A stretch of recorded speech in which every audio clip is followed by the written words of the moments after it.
Let me see your eyes.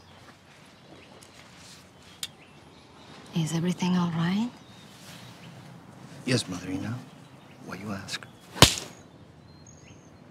You make me sad, Lalo. I have to come to Gringolandia to find this out.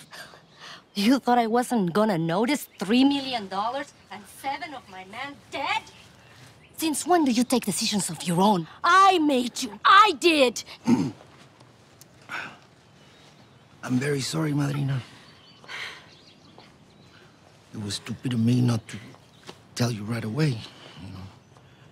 I just wanted to prove to you that it was this Cheech and Chong who are stealing your money. So please, allow me to talk to them. Yes, and man will say anything to stop the pain. You're stupider than you look. Okay. I just wondered if you could start by briefly explaining the character of Elena. Yes, Elena is the head of the drug cartels in Mexico. It's a fictional character, and she's supposed to play the queen, you know, of all the drug cartels. And she is a monster in many ways, and in other ways it's really interesting to see that she's very human in places that we can, at least some of us, identify with, but she can be absolutely brutal.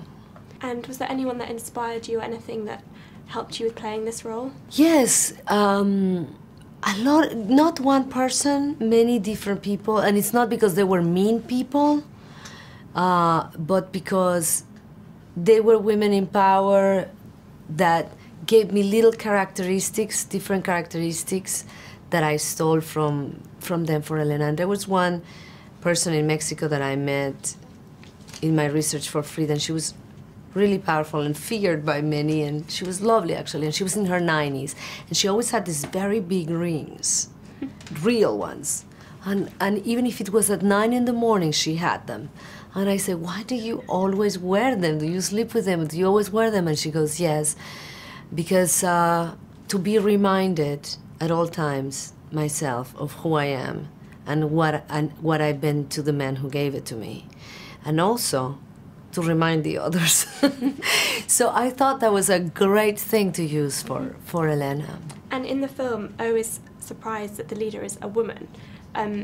How significant is it for you that the leader actually is a female, and what was it like to play such a dominant role? It was amazing to be able to be in charge of all these terrible guys, you know, and to be in that position of power, because it's so hard to find a part like that. And I wanted to make sure that she remained very feminine in the way she looked, but that she was really fierce when it came to disciplining, you know, some of these savages that worked for me.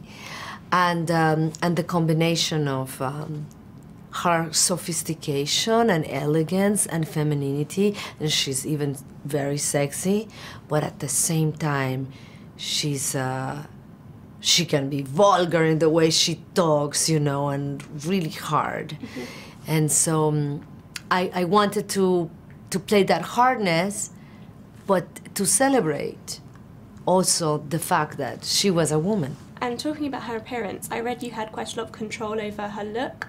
Was that something you enjoyed doing? Yeah, well, I had such a specific vision of who I thought she was, so I was like fighting Oliver, please let me do this. And at the beginning he was like, but why?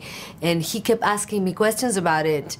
And eventually he said, you're right. And basically what it is that I think iconic women that know they're gonna be part of history somehow create a look for themselves that you can always remember them, like Margaret Thatcher or Cleopatra, you know. And if there was one message you wanted people to take away from this film, what do you think it would be? The one thing people could take away? It's a complex film. I mean, it does talk about something terrible that's happening in my country, which is a war in drugs.